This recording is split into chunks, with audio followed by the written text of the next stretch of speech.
how to insert PDF in PowerPoint. So if you want to insert PDF in PowerPoint, then first you need to open up your PowerPoint application.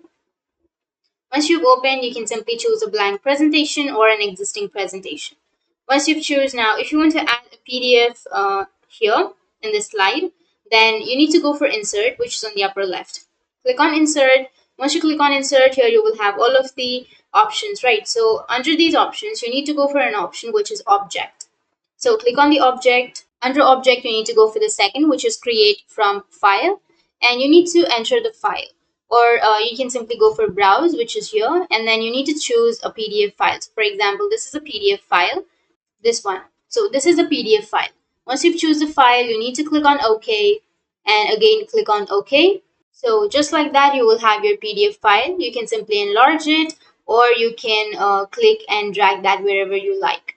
So that's how you can insert a PDF in your PowerPoint. And if you have any questions, feel free to comment below. Thanks for watching.